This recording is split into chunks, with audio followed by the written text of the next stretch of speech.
Great story, Claudia. Yeah, that is absolutely outstanding. And just the ability to get outside into this kind of weather that is only going to get better over the next couple of days. This is the Port San Luis camera. You can see a little bit of wave action in there, but wow, water looking very, very blue. Thank you, 805 webcams, for that. Let's take a look at this. 101, our camera is shaking here above the 101 in San Luis Obispo. 19-mile-per-hour wind. The dew point 39. That's relatively dry air, and the temperature just 55 degrees. We talked about this in the forecast over the last couple of days, how this was going to be the cool day before we started to turn the corner.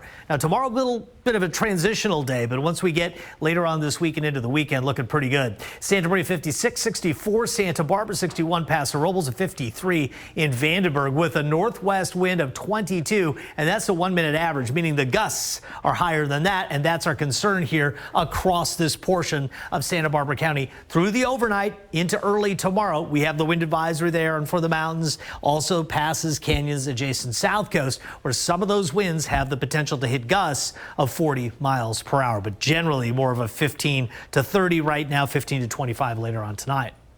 Look at those temperatures, just low to mid 60s for highs for much of the area. Santa Barbara had 68, but that's because those northerly winds are more offshore for the south coast. Camera just went down here a second ago, 64 right now in Santa Barbara, the dew point of 41. And at Avila Beach looking pretty good, 56, 19-mile-per-hour winds.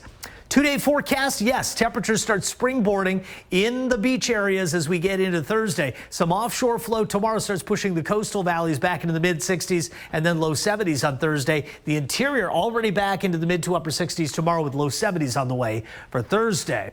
What about statewide? Same trend. It's up. Sacramento into the low 70s by Thursday. The Bay Area warming into the low 60s. Even Monterey warming a little bit toward 60 degrees.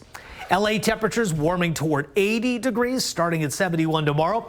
Lower 80s for Palm Springs, nearly 90 for Thursday. Las Vegas warming from 72 to 77 degrees. And again, the winds will be with us tomorrow, but not as pacey as today. The interesting thing to note is there's some northeasterly flow here. For Santa Barbara, it's northeasterly, and again, that sets us up to be perhaps one of the warmer spots tomorrow. Paso Robles, it's a late day wind out of the northwest once we heat up. San Luis Obispo, northeast, so the offshore is already starting tomorrow, but the air is going to be so cold and so dry that, again, give it a couple of days, and that's how we're going to get the temperatures back toward 80 degrees. This is the jet stream air right in here. This is the low level flow in there. It's all cold air. Yeah, the sunshine definitely helped a lot, but once the sun sets tonight, there is going to be a bite to the air. This is the ridge of high pressure building in over the area, and as it does so, it really starts warming us up. Southern California, you're going to see some 90s over the course of this forecast, and we're going to see this ridge apex over the area as we get into Friday and Saturday. Those will be the warmest days. Extended forecast actually looks drier than average and about average on temperature. This is a bit of a flip-flop from the Climate Prediction Center. I explain why in my story at ksby.com.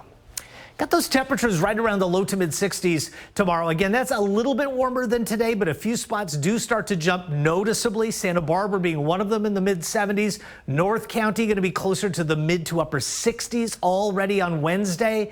If anything, I think this is a fairly conservative viewpoint on daytime highs because we're starting to warm.